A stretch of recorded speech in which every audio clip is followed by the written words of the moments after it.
Fantastic, guys. First of all, I want to just thank all of you for coming out. Thank you for taking part in our seed swap and plant share day. I'm really impressed with the guys that brought a whole lot of stuff.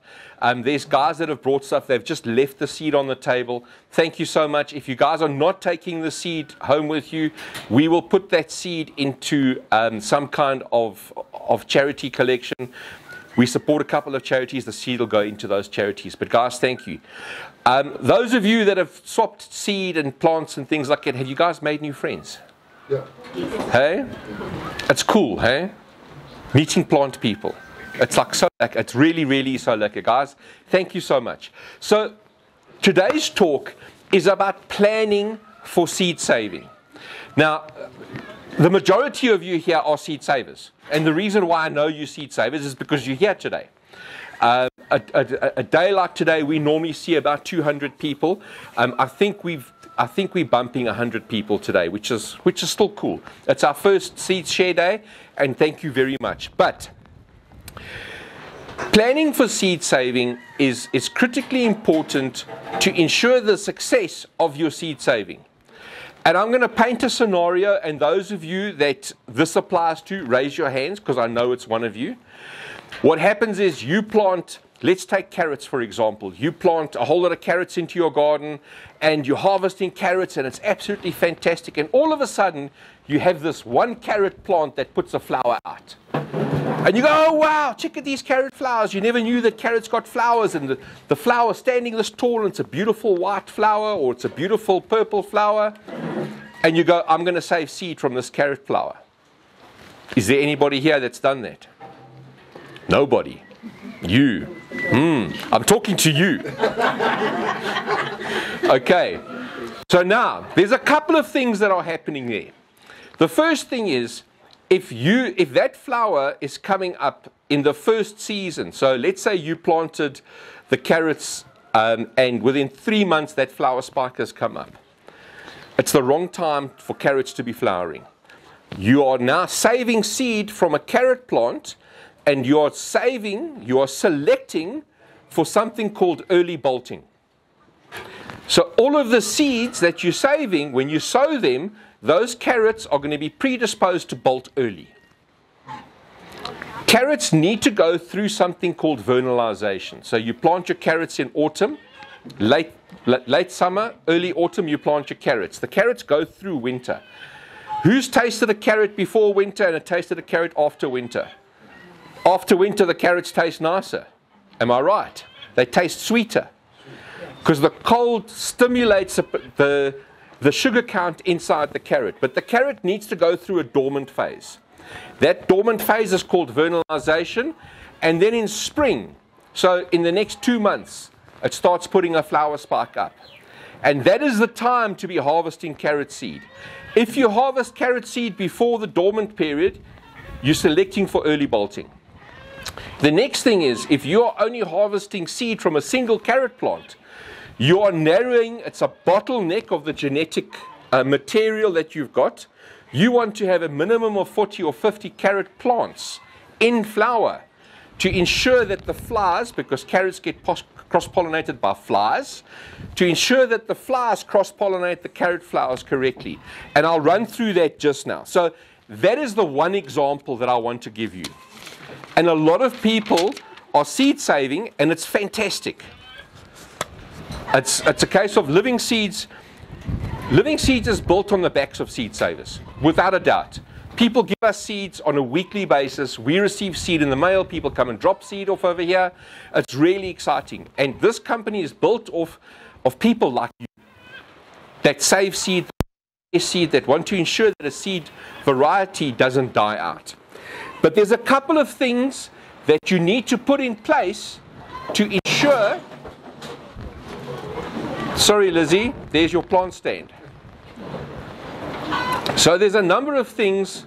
Let me just wait a second so that we can.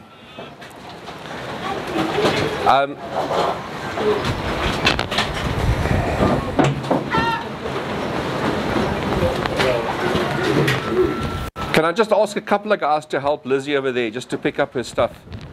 It's a little bit of a crisis.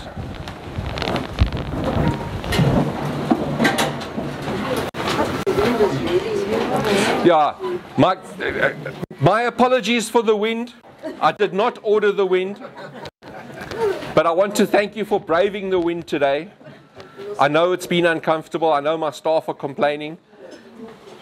Because it's very hard to... I think just stop. Okay, so I was talking about the things that you need to put in place to ensure that you save seed correctly. Now, one of the things that Living Seeds does, and as far as I know, we're the only seed company in South Africa that teaches our customers to save seed. And a lot of people go, why would a seed company teach a customer not to buy seed from them? Am I right? Doesn't make sense. So those of you that have been into our seed store, there's 1,200 varieties. You guys go inside there and you go and buy 10 varieties of tomatoes and you go, fantastic, and you plant your 10 varieties of tomatoes and you save seed from 10 varieties of tomatoes and you go, oh, these 10 varieties are fantastic, but try another 10 varieties. Am I right? Yeah. And that's how we hook you. Okay, so it's cool. I mean, it's a case of, we've got so many varieties over here, and we really enjoy all the varieties that we have. And it's very difficult, even for us. Last year, we grew 313 types of tomatoes. I have not tasted all 313 types of tomatoes. It's difficult. We have to share the tasting around the staff, because you just can't get through them. So even me that has access to 313 kinds of tomatoes, I haven't tasted all of them yet. I mean, you photographed every single tomato variety. Have you tasted every single one? No. Okay, so Shanae does all of the photographs on the website. Okay, and she's photographed every single tomato variety, and she's cut open every single one. And she still hasn't tasted, because it gets to a point where it's literal sensory overload. So we're still working through our collection. So I don't know what it's like for you guys. Cool. So there's certain things that you need to understand with the plants that you're saving. And I'm going to touch, I've only got an hour to talk. The last talk that I had was supposed to be an hour, and it was an hour and 45 minutes. Okay, and so I'm going to try not to do that. So let me keep on track. So the first thing is you need to understand the mechanics of the plant that you are saving. Are the flowers perfect flowers? So a perfect flower is a flower that has male and female in one flower. Or do you have separate male and female flowers like a pumpkin or a cucumber, where on the same plant you have female flowers and male flowers? Or do you have a male plant and a female plant? Because you can have one or the other. It then gets even more interesting, because you can get plants that are male sterile, or you can have something called alternate day sterility. So there's a whole lot of things that you actually need to understand when it comes to seed saving. It's not just a case of, here's seed, put it into a packet, here we go. You need to understand the mechanics. So when you are saving seed, do a little bit of research on the variety you want to save from. Okay?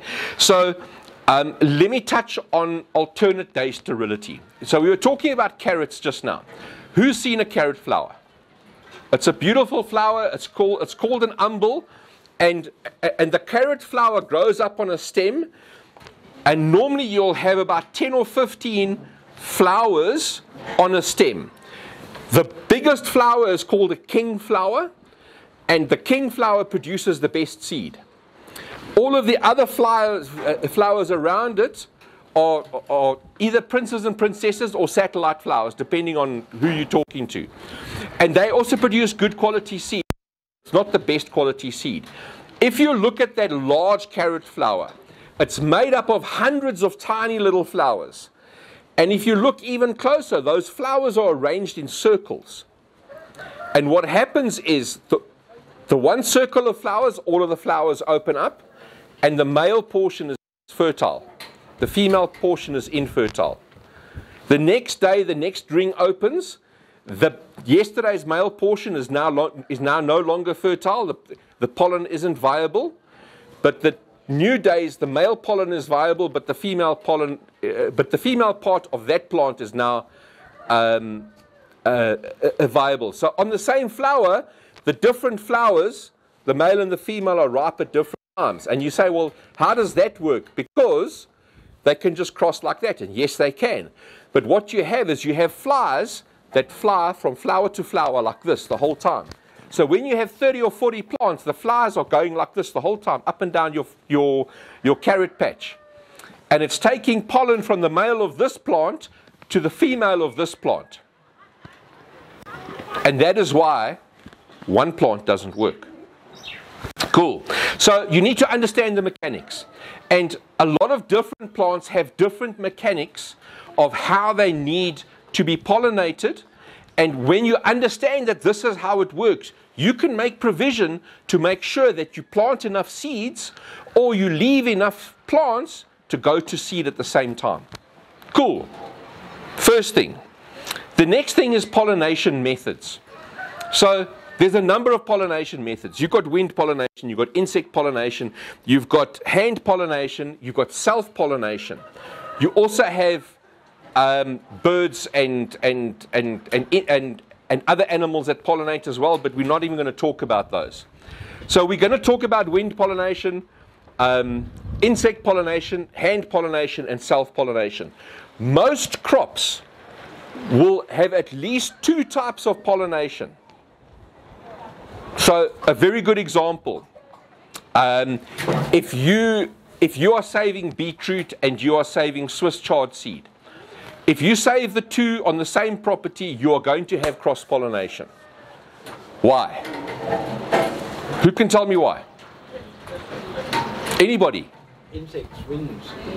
That's the exact same plant. Swiss chard and beetroot are the exact same plant. The scientific name of Swiss chard is Beta vulgaris. The scientific name of beetroot is Beta vulgaris. They've just been selected for leaf growth or root growth. How awesome is that? So, sure. So if you go and say, here's my Swiss chard plants that I'm saving for seed, and here's my beetroot plants that I'm saving for seed, you're going to have a Swiss beetroot chard. Okay? You're not going to save pure seed. So you need to understand what you're saving. All right? Exactly the same thing. Swiss chard and beetroot, both plants, even though you're not saving a root crop from Swiss chard, both plants need to be vernalized. They need to overwinter. If you're saving seed from a plant that is setting seed before winter, you're selecting for something called early bolting, which is a very bad trait. You do not want early bolting. Cool. Wind pollination. And beetroot and Swiss chard are wind pollinated. So you can't even put them into an isolation a tunnel like this, because the pollen is so fine it'll drift straight through. That is so. It's amazing. Cool. Then you have plants like corn. Corn is wind pollinated, predominantly wind pollinated. However, bees love to work corn for their pollen. So the bees will work the corn plants for their pollen to make bee bread for the beehive. And what's happening is the bees, if you've got two plots of corn planted more than 500 meters apart, which is what the scientists say, is the minimum distance between corn plantings, which I disagree with. 500 meters is a hop, skip, and a jump for a bee. And if you have a beehive, so if this is your one corn planting over here, and here's your other corn planting, and let's say you have a kilometer between the two, and you have a beehive over here, and the bees fly across this corn plant to get to the pollen over here, they will shed pollen on the way back. Okay, and they'll cross-pollinate your corn.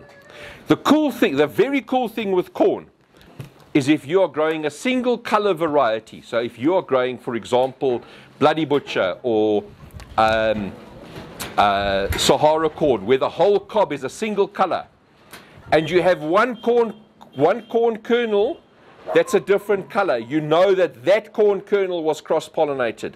Take a pair of long-nose pliers, twist it out, and the rest of your cob is basically good. Something else to note, that the silk that comes out of the corn cob at the top, every single silk is one kernel. Every single silk goes down and it pollinates one kernel, but that's out of interest. So then you have hand pollination. So the majority of the pollination that happens on Living Seeds Farm is hand pollination. We've got 30 staff members. We have a massive pollination team. They will come in every single morning for a good 4 months, and all they do is they hand pollinate. And we call it pumpkin sex, cucumber sex, watermelon sex, whatever, you know. It doesn't sound great, but it's exactly what it is. We are vegetable sex wranglers. Okay? That's what we do. Okay? And there's a very specific technique that we hand pollinate our plants. So basically, and I'll run through it quickly. We'll take so the majority of the hand pollination either takes place in plastic tunnels or takes place out in the fields. If it takes place out in the fields, we've got a whole lot of beehives down over here, and those beehives want to get to the flowers before we do early in the morning. So what happens is our staff go in the afternoon. And they identify the female and the male flowers that will be opening tomorrow morning. And the flowers look different. So what happens is when you look at and you can do this year, when you look at your pumpkin flower, in the evening, you'll see that the pumpkin flowers are either green or they've taken on a bright yellow color, but they're still closed. The ones that take on a bright yellow color, those are the ones that open tomorrow morning. And all you need to do is you pick the flower, pick the male and the female flower, take it inside. Tomorrow morning when you're making coffee, you'll see the flowers are open. Now, with the female flowers, we can't pick the female flowers off the plant. So what they do is they go and get blossom bags. You guys have all seen the blossom bags inside our shop. We go and buy them by the 1,000. We take the blossom bags and we cover the female flowers with the blossom bags. Okay, so when the female flower opens in the morning, the blossom bag prevents the bee from actually cross-pollinating the female flower. The male flowers are taken and we take a peg, a normal wooden closed peg, and we just peg the male flowers closed. We'll peg 2 males for every single female. So we'll pick the female from this flower, from this plant. We'll pick the males from 2 separate plants. Why are we doing that? Talk louder, I can't hear. For genetic diversity, 100%. So what we will do is we will take the males from 2 different plants to pollinate the female from this plant. Every couple of years, what we'll do is we'll do something called selfing, where we'll self the male and the female off the same plant. Okay? But generally, we'll take males and females off different plants to pollinate that female. So what will happen is the guys will go, they'll take the male, they'll paint the male into the female, they'll close the female up again, and we'll allow it for 1 day inside that blossom bag. After a day, we take the blossom bag off. That plant can no longer be cross-pollinated. What our staff then do is take a cable tie and put a cable tie around the stem, so that we know when we harvest, every pumpkin or cucumber or watermelon with a cable tie around the stem has been hand-pollinated. If there's no cable tie, I get very angry because we've allowed a plant to produce a fruit, wasted energy on a fruit that I can't sell the seed from. So it's one of the staff's jobs is when they're hand pollinating and when it's called blossom bagging, when they're blossom bagging, they need to make sure that they go through and they rogue any fruits that don't have cable ties. Cool. Then we have self-pollination. Self-pollination is absolutely awesome because it means that we have to do minimal work. Sometimes. So, one of the best crops for self-pollination, well, 2 of the best crops for self-pollination. One is lettuce. Lettuce, you can plant lettuce plants literally a meter apart. One variety here, one variety over here. And you can do the whole field with just lettuce varieties, one after the other. And they will not cross-pollinate. You'll have less than 5% crossing. At that close, because the lettuce plants naturally self-pollinate, which makes seed saving for us so much easier. The other crop that's really cool for seed saving is beans and peas, because what happens is the flower will trip, it'll self-pollinate before the flower actually opens. So when a bean flower opens, it's already pollinated. Oh, awesome. which means there's less work for us. The only problem that you have is that if you've got a big population of carpenter bees are what we call bumblebees. In South Africa, we don't have bumblebees, we have carpenter bees. The carpenter bee is strong enough, so a normal honeybee can't do it, but a carpenter bee is strong enough that he can go and he can use his back legs and his front legs and he can open up the bean flower and he can inside the bean flower before the flower opens, and the carpenter bees will cross-pollinate your beans. Okay, so there's a whole lot of things that and this is part of the mechanics as well, and understanding self-pollination. One of the crops that we grow in vast proportions inside these green tunnels is tomatoes. And a plant that naturally self-pollinates, it's called an obligate self-pollinator. It's obligated to self-pollinate itself. It doesn't have a choice. Peppers, tomatoes, beans, lettuce are all obligate self-pollinators. The problem that you have with peppers is that the flowers are wide open like this, and you have insects that will actually visit that pepper flower, and they will cross-pollinate your peppers left, right, and center. So the cool thing is there are about 13 species of peppers. In the gardening community, we typically have annuum, frutescence, chinense, and pubescence. Those are typically the 4 varieties that we have. Certain varieties will cross-pollinate, but if you do a little bit of research, you'll understand which varieties won't cross-pollinate. And if you grow the 2 side by side, you don't really have an issue. As long as you're only growing one kind of frutescence or one kind of bacatum at a time. If you grow 2 different kinds of bacatum, they will cross-pollinate between each other. Understand that. Okay. We grow our tomatoes. So tomatoes are obligate self-pollinators. Cherry tomatoes have tiny little flowers, and if you look at that little yellow cone on a cherry tomato, that cone is called an anther cone.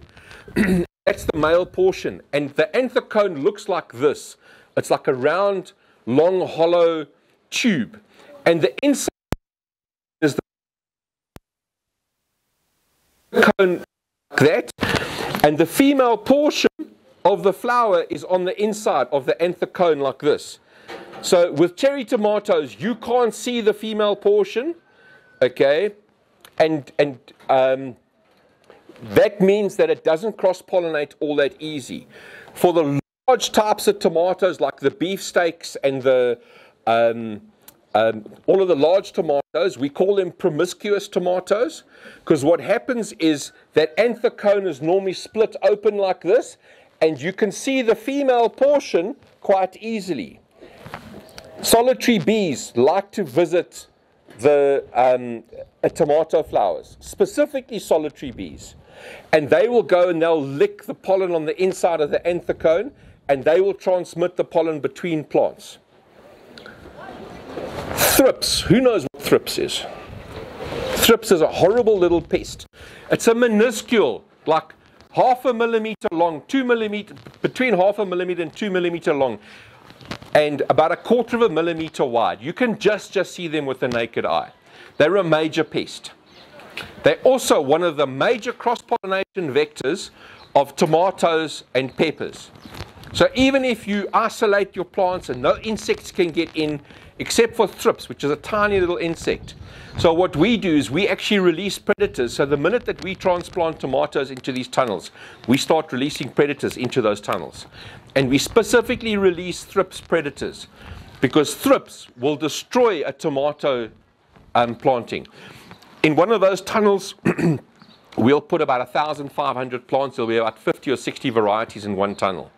If you have a thrips outbreak inside that tunnel, it's cross-pollination central. Okay, so you need to make sure that you're releasing predators to ensure that you don't have cross-pollination. Cool. It's a lot to think about, hey? Yeah. Yes, sir. What are the predators that feed on the thrips? The predators that feed on thrips are something called Swirsky mites. That's a Swirsky ultimate. You can order it off the website. Cool. Okay, so the next thing is, and we've been talking about it now, is cross-pollination vectors. So you need to understand, you might say, okay, fine, I'm going to save the easy stuff. I'm going to save beans, and I'm going to save lettuce, and I'm going to save tomatoes and peppers, because this is the easy stuff to save. You need to understand what are the vectors that can mess up your seed saving. Because it's really cool coming to a day like this and swapping and sharing seed. It's really, really awesome. It's very disappointing, and I know it's happened multiple occasions where we will walk into one of our insect-proof tunnels first thing in the morning, and you walk in, and as you walk in, you hear bzzz, and the staff go and they call me, and I go and have a look, and I say, yes, there's a bee inside here, or there's a wasp inside here, or strip every single female flower off the plants. And they'll go into a tunnel, and we've got a couple of hundred plants inside there, and every single female flower for that day gets removed off the plants. Because we don't know which flower the flippin' bees visited. Yeah?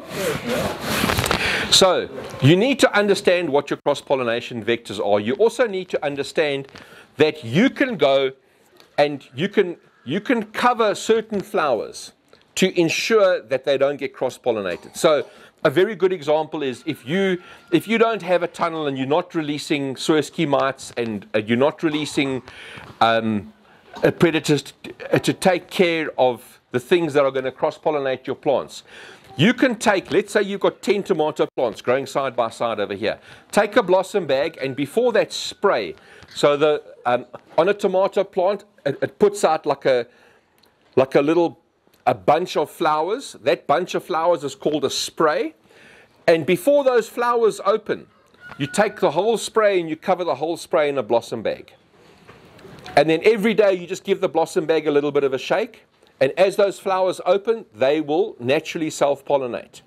But you've excluded a pollinator from actually doing the cross-pollination for you. And you can ensure that however many tomatoes are on that spray, the seed is pure. And that's what you guys want to do. You guys want to save seed. You want to save pure seed. Because you don't want to be known as the person that provides hybridized seed or cross-pollination central seed. And unfortunately, there are many people. And what I'm teaching you now, these are not secrets. You can learn all of this by doing a little bit of investigation on the internet. So I'm not telling you trade secrets. We don't have trade secrets. Okay, as much as you'd like to think that we have trade secrets, we don't have trade secrets. I'm just telling you how we do it. And you can do exactly what I'm doing by following this advice. Unfortunately, there are a lot of new seed companies that have started up, and we love seeing new seed companies, don't get me wrong. But they're supplying seed that is substandard. And this is the way that you can supply seed that is good seed. Okay. So the next thing is knowing your crop. And by what I'm talking about knowing your crop is you need to understand how your plant, and this comes back to the mechanics, but you need to understand how your plant pollinates itself. What is the pollen shed date for your corn? So on Living Seeds Farm, we grow 3 varieties of corn every single year. And what we do is we know the pollen shed date from planting to when it starts shedding pollen. It'll shed pollen for 4 or 5 weeks. It'll stop shedding pollen. And we need to know that the next crop that we have planted will only be viable 3 weeks after the last crop has finished shedding pollen. So you need to know what your pollen shed dates are. That's quite important.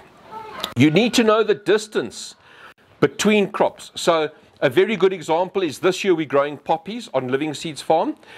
And it's one of the flowers that we've had a large request for. So we are growing poppies this year. We'll release the poppies later on in the season. But we have to plant the poppies in certain strategic locations to ensure that they don't cross-pollination. They don't cross-pollination. My English is failing me. But that they don't cross-pollinate each other, and there's a specific distance that they need to be planted to ensure that they don't cross-pollinate, even if the bees actually carry pollen.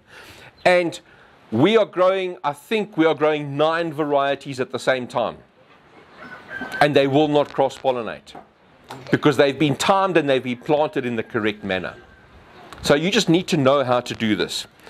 I spoke to you about the tomatoes, how the tomatoes cross-pollinate, where you've got the cherry tomatoes that don't cross-pollinate very easily. So cherry tomatoes can cross-pollinate, but it's very, very difficult.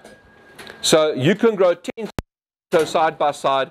The chances of them, you can grow 10 cherry tomatoes side by side. The chances of them cross-pollinating is minuscule. You can grow 10 large tomatoes side by side. The chances of them cross-pollinating is almost guaranteed. Okay, so just work out what you want to do and how you want to do it. Okay, the requirement for good seed. So, what is your name? Yes, ma'am. Now, if that's the quality of that seed, the genetic quality, not deteriorate. If you're using the same seed? Yeah. Okay, so there is... So this is a discussion that takes about half an hour to explain completely, and I'm not going to explain it now, I'm going to touch on it. You get plants that are called inbreeding and plants that are called outbreeding. And inbreeding plants have a very broad genetic diversity. Outbreeding plants have a very narrow genetic diversity. So an outbreeding plant would be a plant like corn. If you get 10 seeds, if you buy 10 corn seeds and plant 10 corn seeds and harvest the seed of those 10 plants, you have bottlenecked your genetic diversity. If you have one tomato seed and you save seed from the one tomato seed, you have very good genetic diversity because of the inherent genetics inside the tomato plant. So there's certain plants that you have to have a large population, and I'm actually going to cover that right now. Okay, so it's the requirement of good seed. The requirement of good seed is typically predicated around population size. With living seeds, if you buy a standard seed packet in our store, and you save seed out of a standard seed packet and you plant the entire packet, you will harvest a good genetic diversity. If you buy one of our corn packets, we say there's 100 seeds, there's typically way more than 100 seeds inside there. If you plant 100 seeds and you plant it in a block and you harvest the center of that block, that center that you've harvested will give you the best genetic diversity possible. If you go and buy 10 or 20 seeds and you plant 10 or 20 seeds, and what happens is you save seed from those 10 or 20 seeds, you've bottlenecked the genetic traits of those seeds, you're going to have problems. You might not have problems in the first year, but the second and the third year you're going to have problems. They're going to be stunted, they're not going to grow correctly, they're not going to grow true to type, or you're going to take them down a path that you don't want to. With the carrots that we were talking about with your carrots, where you harvested seed off a single carrot plant, or even 5 carrot plants. If you've got 5 carrot plants that go to seed and you harvest seed off those 5 carrot plants, you are going to have a genetic bottleneck. You do not want to save that seed. It's just, you just don't want to. It's cool, take photographs, leave it for the bees, don't save the seed. Cool. Okay, so there is a requirement. There's a population size that you need to have, and you need to understand every plant has a different population size. I'll get someone to get a book which you guys can order quite easily, and that'll teach you a lot of what you need to know. The next thing is the timing of your seed harvest.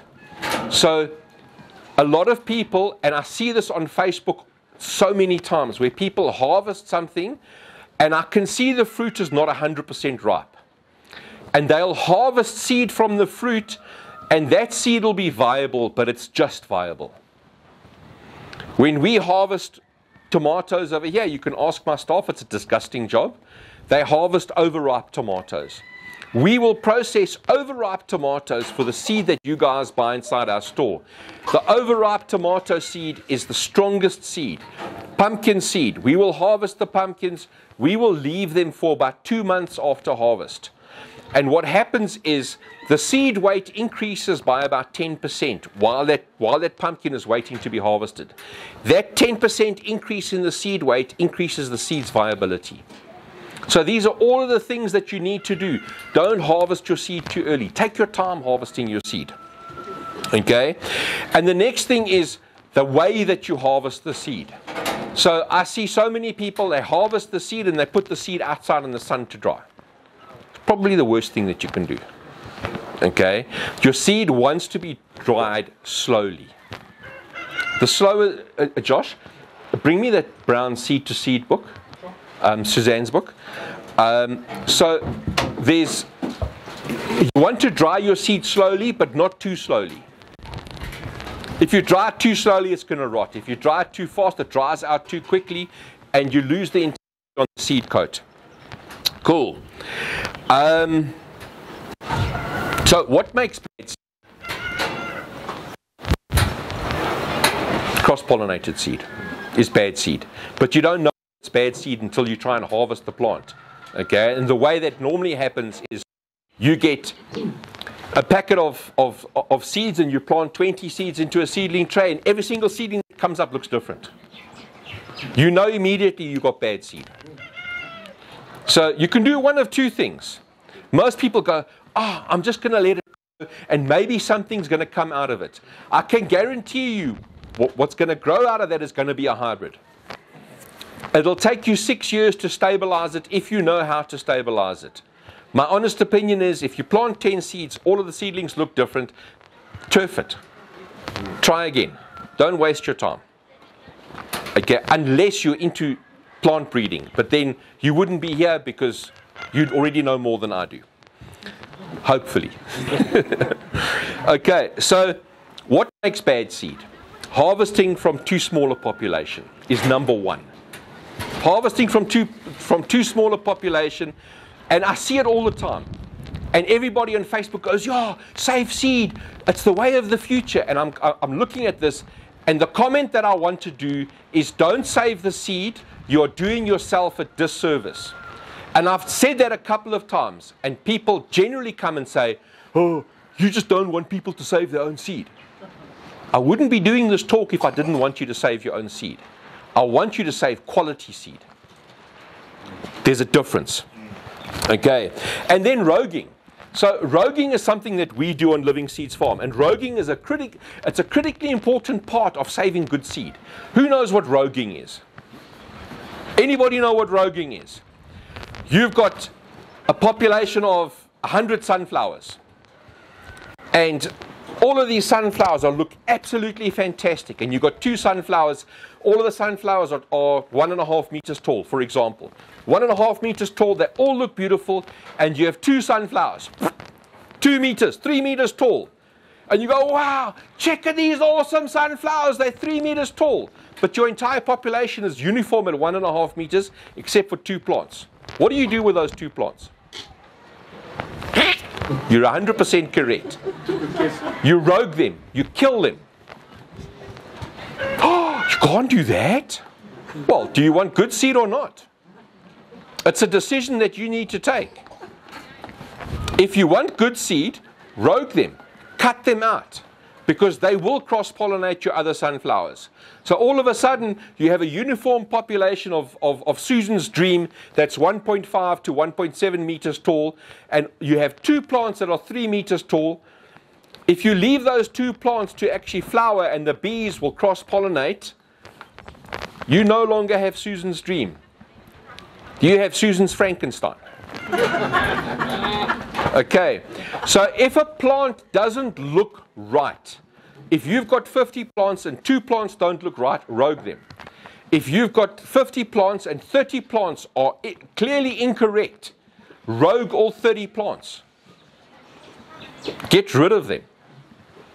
We were given, so this is one of the things, we were given seed, I'm now talking 8 or 9 years ago, we were given seed from a very reputable seed company. We were given 3 kinds of bean seed. And I was so excited about these bean seeds, and we planted the bean seeds, planted them down in the bottom, and you know what happens in spring, things just get away ahead of you. And I hadn't been down for about 2 weeks. I hadn't done a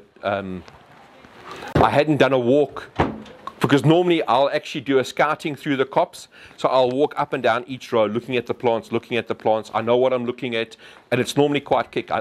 It's normally quite quick. I didn't do it for 3 weeks, 2 or 3 weeks. It was just a hectic spring. And I walked down, and these 3 bean varieties all had bean mosaic virus. I've just planted 3 diseased bean seeds in my crop of 120 beans with no virus. That year, we rogued more than 50% of the bean plants on this farm. We destroyed more than 50% of the bean plants on this farm because those 3 varieties that we received from a reputable seed company had bean mosaic virus. When I spoke to the seed manager of that company, he said, yes, we know. We just didn't want to lose the variety. Cool. So you need to know about roguing and how important it is. I'll talk about this book now. We're almost done. Okay. You need to understand what your goal is. My goal on Living Seeds Farm is to produce the best seed in South Africa.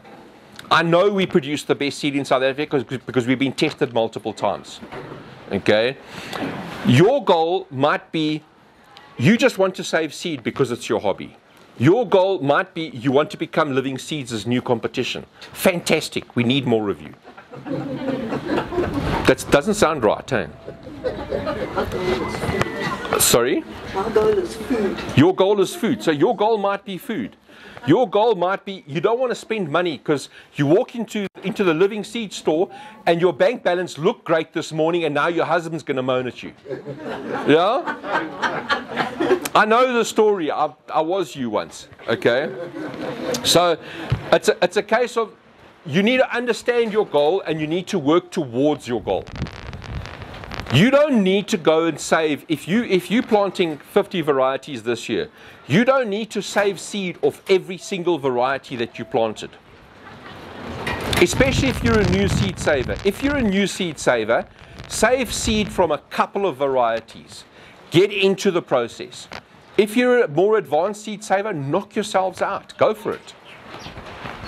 To get back to, we need more companies like Living Seeds. There are 10,000 named varieties of open pollinated tomatoes. I can't do it.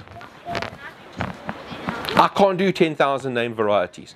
Probably I can, but I need to buy out the whole valley, next year.